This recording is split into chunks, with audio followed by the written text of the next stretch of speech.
Welcome back to Advocacy Alchemy with Professor Ross. This morning we have a case, we have a sentencing hearing. That's where a defendant goes in front of the judge and receives the sentence for their crime.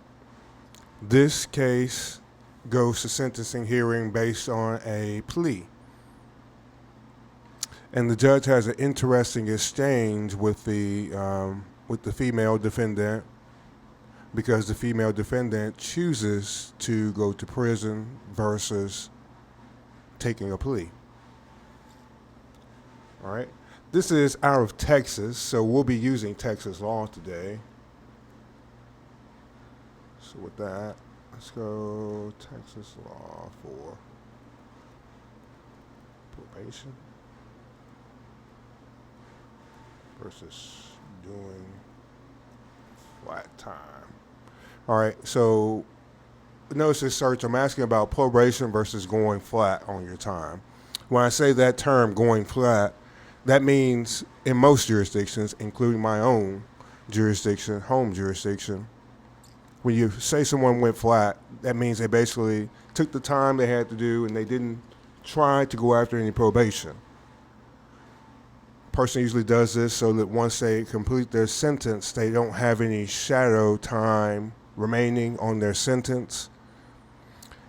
If they happen to get in any additional trouble, it doesn't send them directly back to prison or a probation or a parole violation, things of that nature. All right, so in Texas, probation or community supervision allows individuals convicted of certain offenses to serve their sentences under supervision in the community rather than in jail or in prison. All right, keep that in mind. Serving your sentence under supervision in the community. That means outside of the prison walls. Okay? This alternative is typically available for nonviolent offenses and first time offenders, though eligibility can vary based on the specific crime and the defendant's criminal history. All right, you have some key aspects. Eligibility. I'll tell you right out the back. In my home jurisdiction of Arkansas, everyone is not eligible for probation. If an offender has too many convictions in their past, they usually will not be eligible for certain probations. Generally, defendants convicted of non-violent offenses, and we're reading about Texas again, may be eligible for probation. However, those convicted of violent offenses, particularly those involving deadly weapons, may be excluded from probation eligibility. You have conditions while you're on probation. All right, probationers must comply with various conditions set by the court, which may include regular meetings with a probation officer, community service, restitution payments, and participation in treatment programs. Many of those conditions have to be met, or a person's probation can be revoked and they can be remanded into the custody of the Department of Correction. All right, duration. The length of probation can vary, typically ranging from 1 to 10 years, depending on the offense and the judge's discretion. Whenever you see this term, judge's discretion, that means the judge's decision-making power. All right? It means they can decide anytime you see the law talking about whose discretion it is. All right? So with that, we have a video here. We'll break it out like that to start off. And once again, this is from Texas. All right? And this is brought to us by Court Cam TV, so all credit to them. I'll have a link in the description about this case. Diseases out there. I always tell people there's super gonorrhea now. There's no. All right, we didn't mean to start there in the middle. Let's go to the very beginning here, and let's start. The court is taking its lunch break. All right, court is calling 2024 CR 2331, State of Texas versus Yesenia Cardenas. Can I have parties announced for the record for the state? All right, so you notice that right off the back, the judge, when she's talking about lunch break, she's announcing to everyone there that this is the last case before she goes to lunch. All right, but the first thing she does for this case is she announces what the case name is and the case number. All right, that's all for her court reporter so that they can have a break in the transcript for this whole court session for that day. And it lets the court reporter know that we're starting a new case that we're talking about. All right, so it can be separated out if this person tries to appeal or anything of that nature. So she told what this defendant's name is and what the case number is in this jurisdiction. Defense? John Young.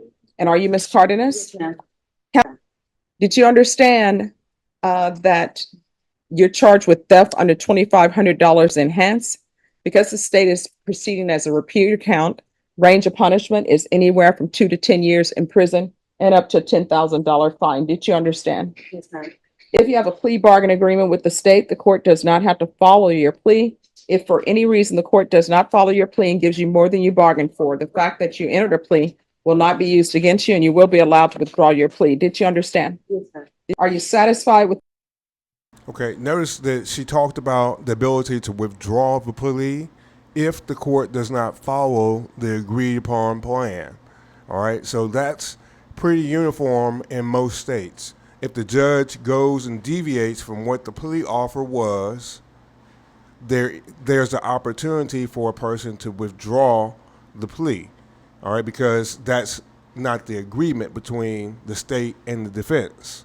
All right, usually they'll come with a recommendation and they'll tell the judge, well, we have a recommendation for this sentence of this much time. And the judge knows that that's what those two have talked about. When I say those two, the state prosecutor and the defense team has discussed what they're willing to accept as a guilty bargain. Okay, so here she's asking for 3 years. All right, let's take a look at, I have some information pulled up here, and this is theft under $2,500 enhanced. In Texas, theft of property value between $2,500 and $30,000 is typically classified as a state jail felony, carrying a sentence of 180 days to 2 years in a state jail facility. However, certain factors can enhance the severity of the theft charge, even when the stolen property's value is below $2,500. All right, the enhancement factors: prior theft convictions. If an individual has previously been convicted of theft 2 or more times, a subsequent theft offense, regardless of the property's value, can be elevated to state jail felonies. Theft of specific property types: stealing particular items such as firearms, official ballots, or certain metals, aluminum, bronze, copper, brass, valued at less than $20,000 can result in enhanced charges. All right, so you see they have, in Texas, placed an enhancement on the theft of certain items. All right, election ballots, firearms, certain metals, like for people who are scrapping buildings and things of that nature: bronze, aluminum, copper, brass. All right, piping, cordage, stuff like that from construction sites. Think of that. Or if a person has had 2 or more prior theft convictions. All right, let's jump back in.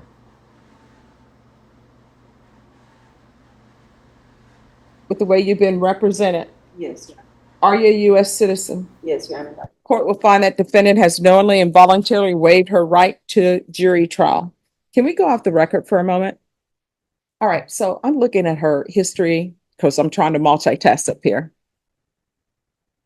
There are prostitution charges, theft charges, which may or may not be related to the prostitution charges. Has anybody talked to her? I don't know if people just want her to do, or she just wants to do her prison time and be done. But if she just does her prison time and be done, we're going to be back here for prostitution charges and more theft charges. All right, so you hear what the judge said there. She said that if we don't deal with the underlying cause here, she's going to be back for these other charges, these potential other theft charges and prostitution. All right, so we heard that she has some other charges.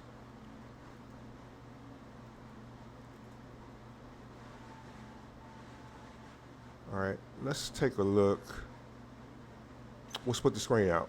I have it looking up prostitution and how is it defined under the Texas law. In Texas, prostitution is illegal, all right, and it's illegal in most states.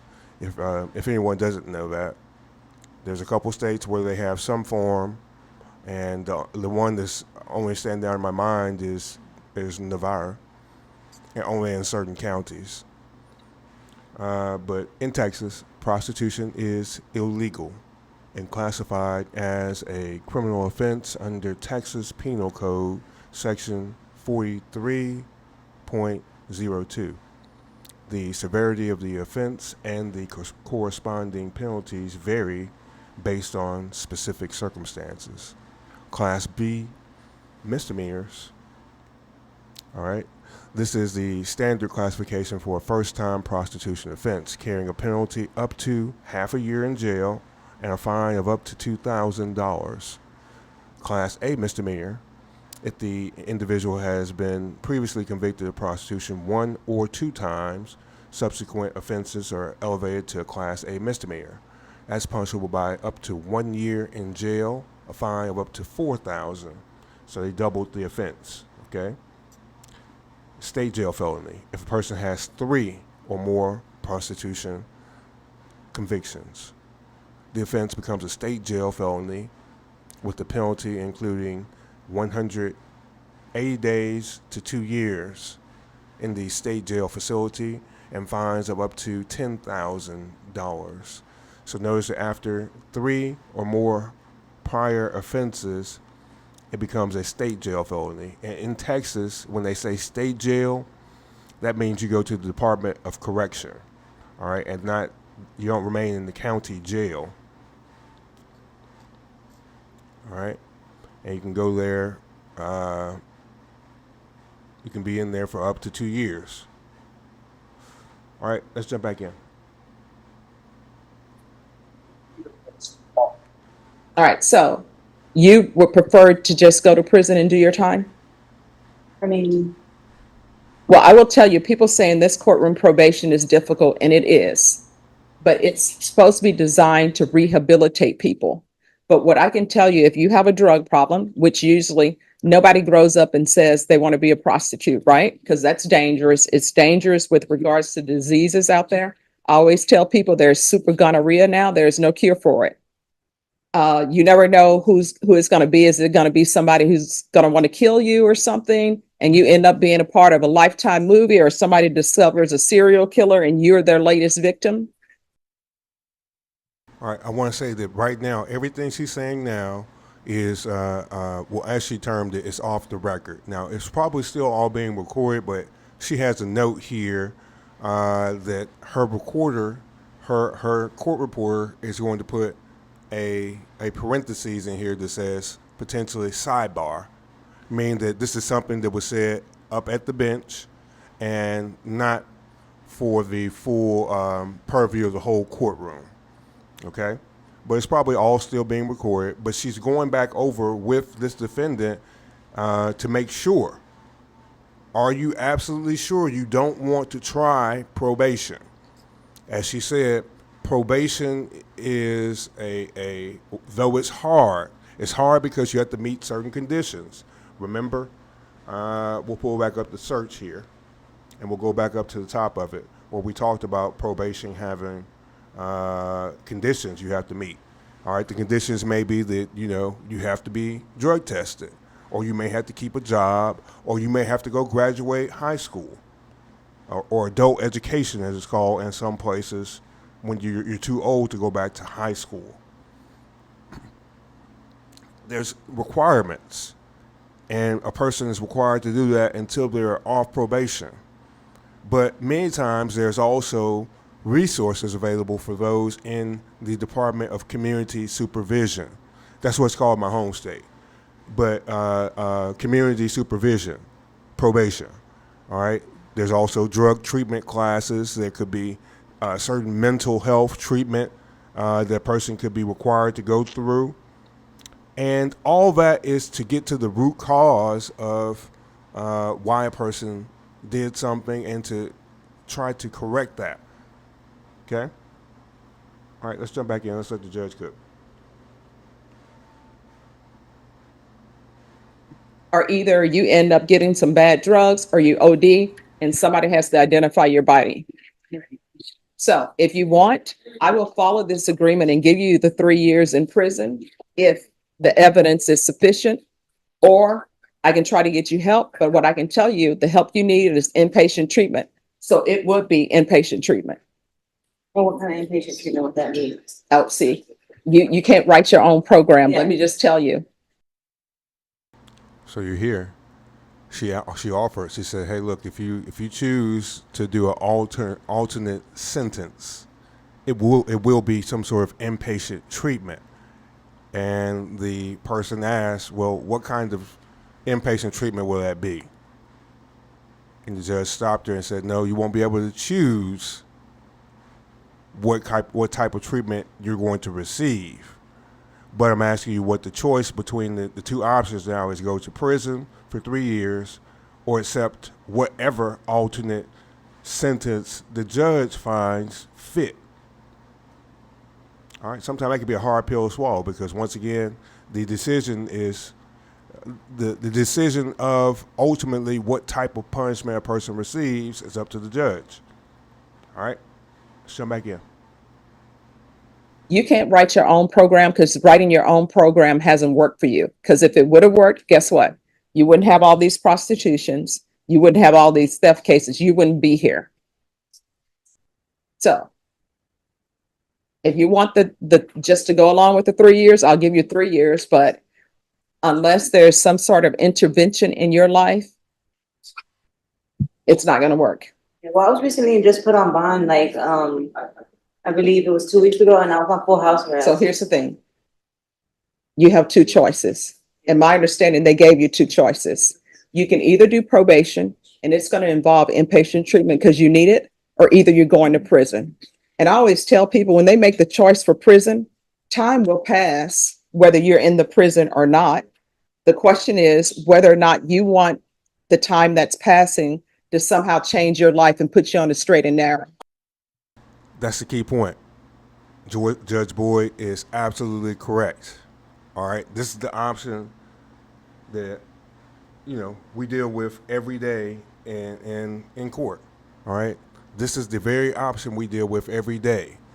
That option is presented to people all the time, and people have to understand that when they're facing punishment, that yes, you can choose to go to prison, but you just go and sit on a bunk for that period of time, and they have some resources available in prison, but it's not to the extent of a person who is free, available to go and work, make money, still see their families, still have meaningful relationships on the outside, and not the relationships that have to be built behind the cell.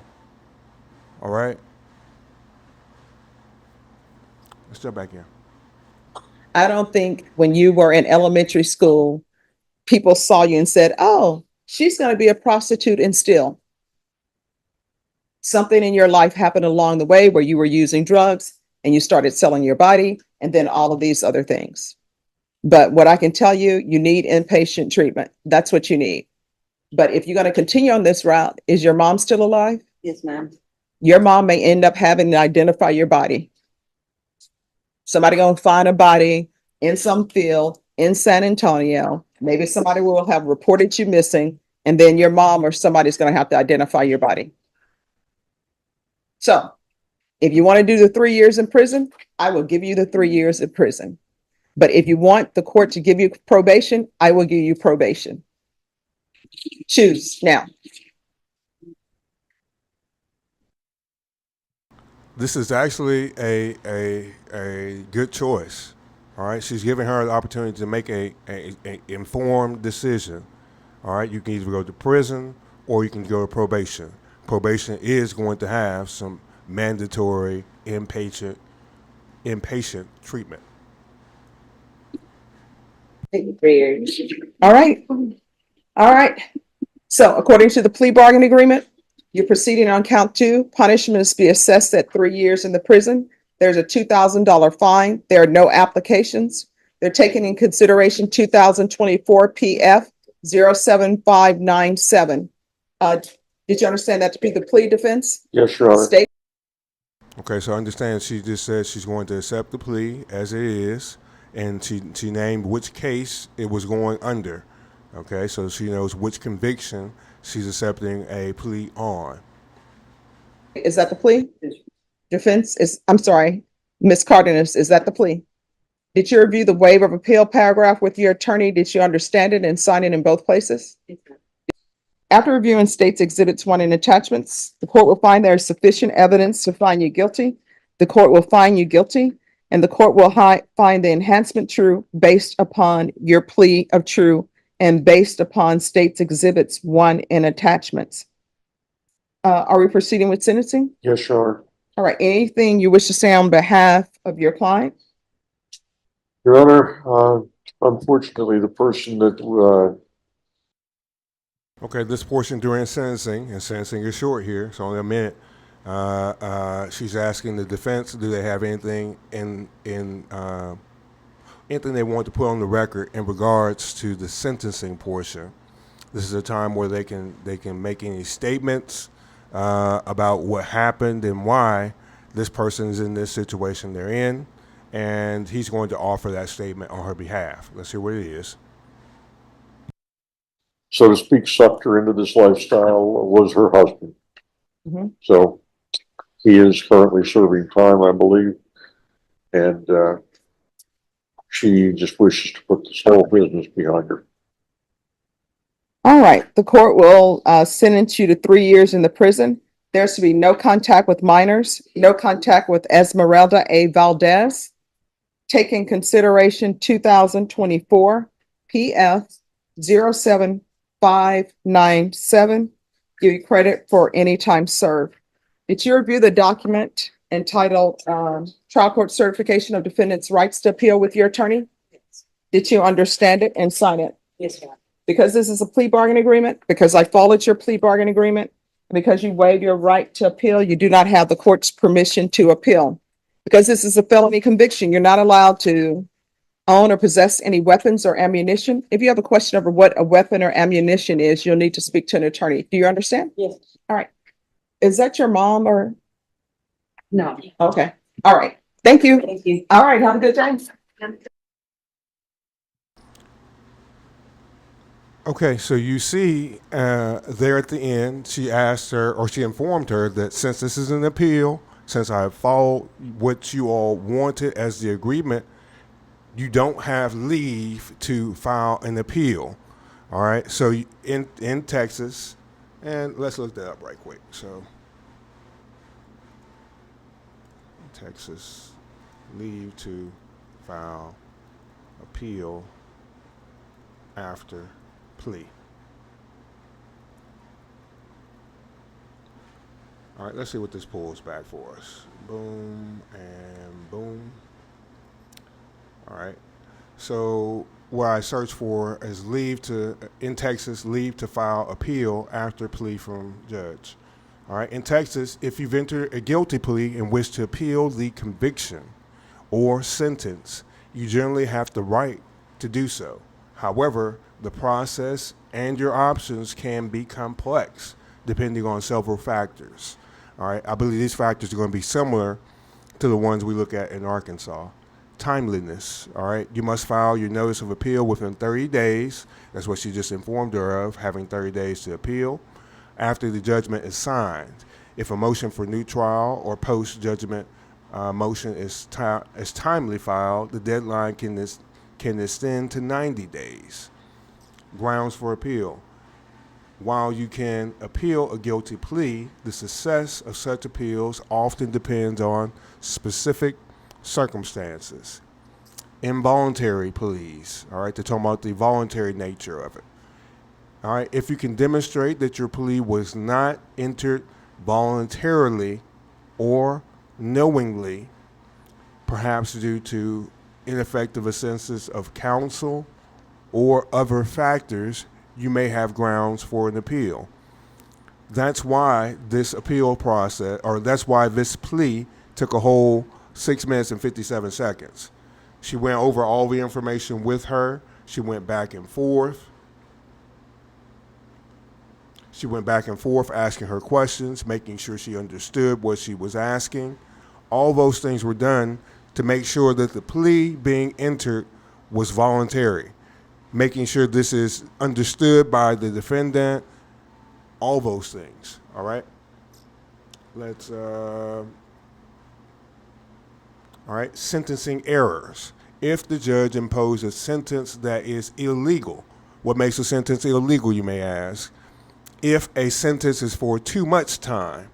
Say, for instance, the range on the sentence, as we saw here, for theft under $2,500 is, with prior convictions, is up to, where is that? Up to 2 years in state jail, all right? Up to 2 years in state jail, but she had 3 because there's an enhancement here, okay, because of these other circumstances. So hers is up to 3 years, all right?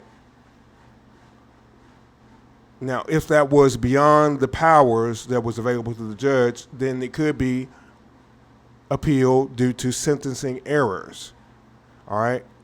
It says sentence that is illegal or not in accordance with the plea agreement. This might be a valid reason for appeal. Let's look at the procedure.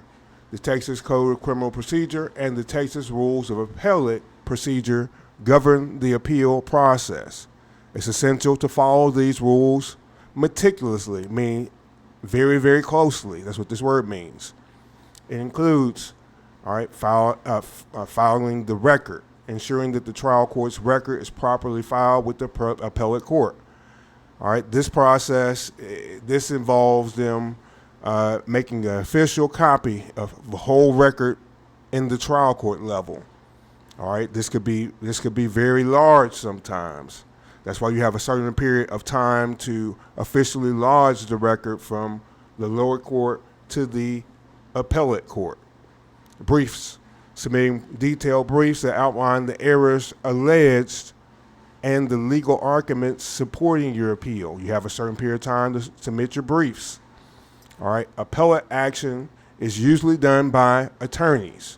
All right, a person can have a pro se appeal, but those usually work just like pro se litigants below. And pro se means without an attorney or by themselves. All right, those usually are not winning parties. All right, now it's not impossible, and a person does win on their own sometimes. But just like we advocate here for not arguing your case in the street, when you have the opportunity to argue your case, you should do it with a person who's skilled at argument, and a person who has the opportunity to assist you in winning your action, okay? All right, so if you're dealing with a case, or if you have a close member of your family or a friend who's dealing with a case and they're thinking about an appeal, seek the assistance of an attorney in your locale, okay? It's very intricate. There's many pitfalls if a person fails to do it correctly. And people fail to do it correctly many times. And if you fail to do it correctly, you know what you're going to hear from the appeals court.